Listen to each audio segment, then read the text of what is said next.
Welcome back, everybody. I'm Eric. You're watching Only Detailers. Today we're sitting down with Dan from EA Carts.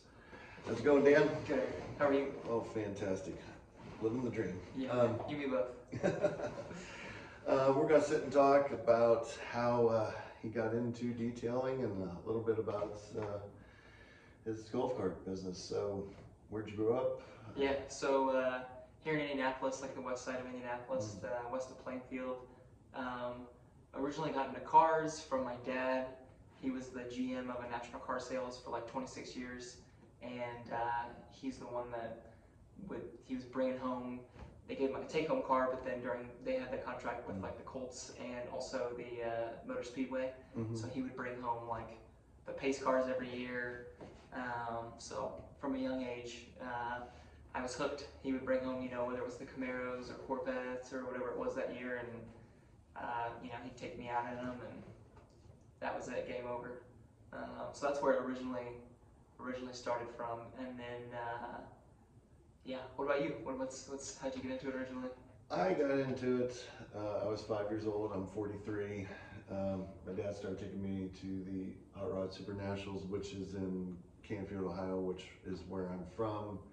And then it goes into Boardman, and we'd go cruising in the evenings and be bumper to bumper for miles. It'd be pro touring cars, it'd be 2,000 cars at the fairgrounds. Just remember the crazy stories of hanging out. People would line up alongside 224. People would be doing burnouts and stuff like that. Look at us, we had cool dads. And I wish back then we had YouTube. So yeah, no kidding. Get pictures and videos of that back then. Hang out at A&W. The old school A&W. Yeah. It would be every They still Friday. do, I think on the south side, don't they do, there's like a Suds? Well, Suds. Yeah. Similar, but... That's not 2,000 cars that you're talking about, it's a big one. Yeah. Well, just the A&W. Have you ever...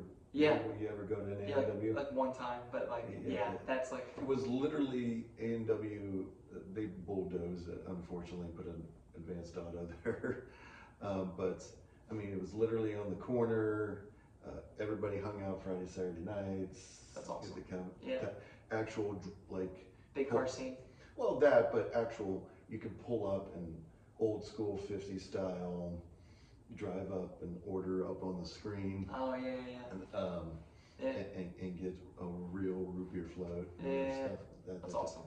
That type of thing. So how'd you get into detailing? Yeah, so detailing, talking about my dad again, but he kind of got me in at National Car Sales into their detailing department as my first part-time job. What's the first car you detailed? Do you remember that? Mine was my grandma's boyfriend's car. Yeah, I guess the first one would be, this is gonna sound crazy, but my mom had a minivan, a Ford Windstar back in the day, and I got allowance, and I spent my allowance on a new chrome, I hope she watches this because she's gonna crack up, a new chrome exhaust tip for her Ford Windstar. It was like a sporty one, it had like a spoiler on it, but I just remember I loved cars, and my dad didn't have his own thing yet because he just used the dealerships, and my mom had this Ford Windstar, but I just thought it would look better with this chrome exhaust tip from AutoZone. So I remember putting it on there and then cleaning it one day. So that would be my first, I think that's probably the first one way back in the day. Mine was an Oldsmobile Supreme. Ooh, there you go. 4-door silver. My grandma's boyfriend back then wanted to wash and wax. I got $50 back then. Yeah, big money. That was big money back then. That's awesome.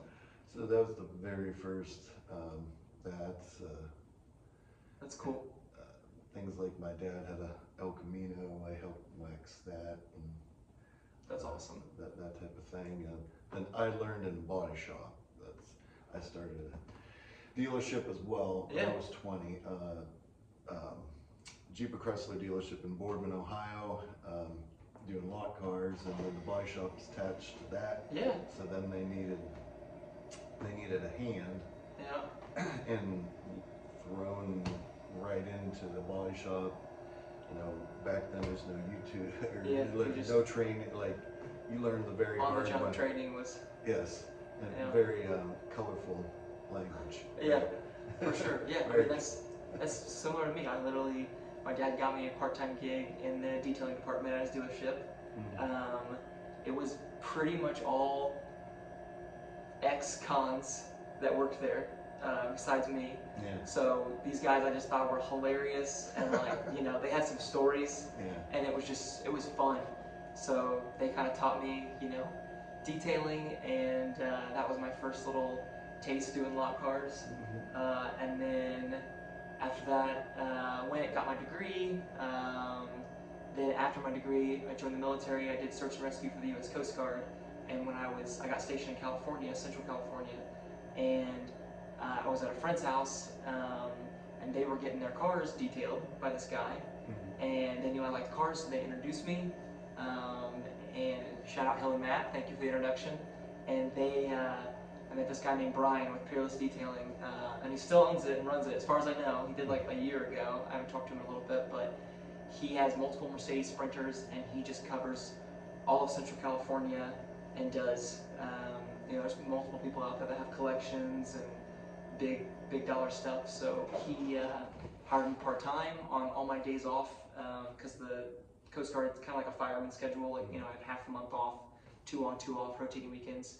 And on my days off, I would just go detail stuff with him. And I mean, for me to, be with him and then step into someone's collection and see, this guy's got like right in front of me, Holy Trinity, right? There's, Enzo and LaFerrari, and it was like, I was shocked. I was like, I can't believe, like, coming from Indiana, that, not much of that here. So that's what really, like, I was like, okay. But tell them, like, get them to understand doing stuff like that.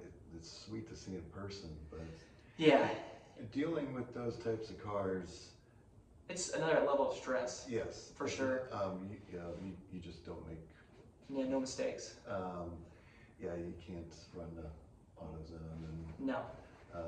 And he was very good. He was so methodical and just careful, and he put a lot of faith in me. I mean, I literally kind of job shadowed him for months, and but that's the best way to do it. Yeah, just learning hands-on right there with him in it, and like, because he would, there'd be even new stuff from the factory, even, whether it was a new Aventador SVJ, someone would get in, and then, he would recommend that, like, hey, I think if you really want this to pop, this cool color, whatever it was, like, I think I do a one light wet sand over the whole car, and then we'll do ceramic coating after that, and it'll really shine.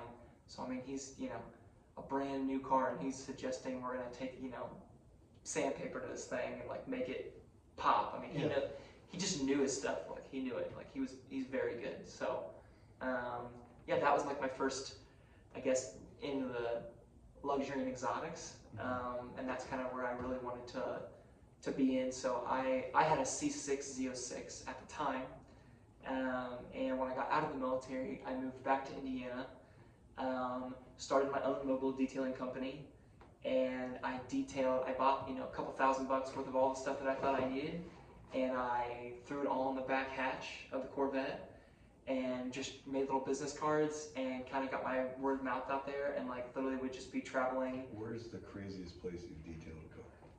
Oh yeah, at a gas station, outside, because a guy owned like a cool little business, but they did like welding, and so there's just like sparks and shrapnel and like metal in the air, like shavings everywhere, and he had a really nice GMC Denali 2500 black, and it needed paint correction bad. Like, he used it, but he's like, hey, I want it to be like, as much of a black mirror as possible. So I'm like, okay, I gotta legit do, correction on it. And there was just no way, like, in this shop, like, he had a shop for me to use, but it was like, dude, there's like stuff flying around, there's sparks, like people are welding and grinding all around me. So, but there was like right next door was a gas station, and he had like a little, well, it was just shade, and I was just like, can I take it over there and do it? Because like, dude, I'm scared that like there's gonna be metal in like my pad, like eventually there's so much metal flying around this building and shavings that like I'm gonna end up like gouging. Yeah, I'm gonna make it worse. Like, So yeah, I ended up doing a paint correction on a lifted GMC 2500 Denali Black outside of a gas station. Out of a Corvette C06. I did a 55 four-door, Dodge or something like that, at a car show down in Tennessee in a field with a cyclo, single stage paint, hooked up to a generator underneath a tent. Holy cow. At That's the car awesome. show. And then I wanted a certain price. He wouldn't do it. Sat down, watched me do it from start to finish, ended up giving me more than I wanted. That's amazing. And he told me he traded his bulldozer for that car. It sat for a number of years, all original paint, original miles. That's cool. Love those stores. Yeah, that's cool. Yeah. So yeah, that was, I did my own thing for a little bit. Then fast forward after that, I ended up getting on with, Ray Hall owns now, it's paint protection film here in Carmel.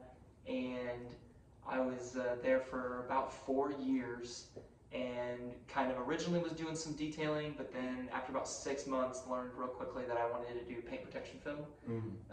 So I started learning paint protection film, got pretty good at it. I was pretty good, not gonna lie. Had a good reputation for myself, built a little bit of name for myself. Was actually gonna go compete in the Expel like competitions and everything. And then I ended up getting another offer for a company called Tactical Fleet. Out of their main location is in Dallas, Texas. Shout out to them. Shout out to Chris and Jason. You guys are the best. But they gave me a huge opportunity. Originally, it was for their detailing and film department. So they wanted me to kind of manage their paint protection film and detailing department, and I did. And then about a year into that, and they do is insane. I mean, get on tacticalfleet.com and you guys will see. But they're pretty much the largest luxury and exotic dealership in the U.S. I was there when they built their newest dealership. I think it's about 105,000 square feet, and it doesn't look like a dealership. You walk in and you think, okay, I'm in like A warehouse. Yeah, but the nicest warehouse you've ever seen. You know, everything's glass, black, LED. I mean, it's beautiful. And if it's a 2010 or newer, Lamborghini, Ferrari, Bentley, Rolls-Royce, Porsche, McLaren, and then some one-offs. You know, they've got the Audi R8s and the Mercedes AMG GT Black Series, stuff like that. But they've had it, sold it, detailed it, wrapped it. Everything. Everything. I mean, yeah, they've got room for about 300 cars in there, and now they have more locations. But I learned so much from them. But that's where I really, I was wrapping. I mean, real quick, we did some work on a Pagani Huayra. You can Google it. It's pretty famous now, but there's a guy down there. But I put paint protection film on that car. 2 weeks later, the son of the owner, he smashed it into a guardrail, I think is what it was, but I think they valued the car around $4 million. But I mean, that's the kind of stuff I was doing. Like, I was literally wrapping, not every day. Yeah. It was mainly it was Ferrari, Lamborghinis, but then there'd be, McLaren Elvos would come in. I didn't even know what a Ferrari, SP1 and some of the stuff that I didn't even really know existed, or I'd seen pictures of it online, but then now I'm seeing it in person right in front of me, and then the guy wants to do a full wrap, and I'm taking a blade, to the car, and so yeah, that was where I really learned for the paint protection film side of things, really honed my skills there. But yeah, so that's kind of the detailing background, at least for me. Where do you see the detailing going? Yeah, so I think the industry as a whole,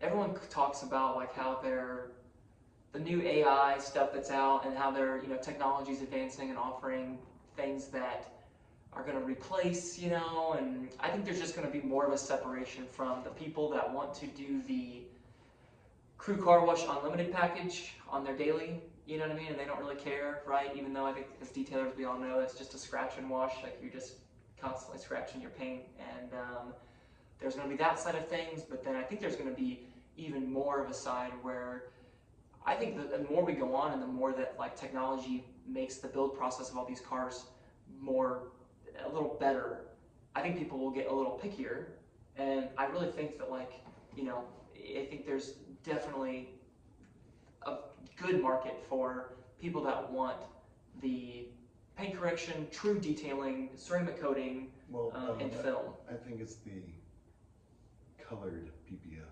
Yeah. Yeah. That as well. That's huge. I mean, to be able to have the protection, because I mean, when I was selling, at least when I was managing that department, they've had black. Right, but like the actual colors you can pick. Now I can pick colors. Yeah, so. and it's huge. I mean, like I remember like people would come in, they're like, man, I really want to change the color, and I'd be like, okay, but just, you know, so you guys know, like, you know, this vinyl is only 2 to 3 mils thick, like, you know, it does get rock chipped, you know, and you're taking a blue car and they're making it red, so those chips are going to stand out, right? And as soon as they hear that, and they're kind of like, oh.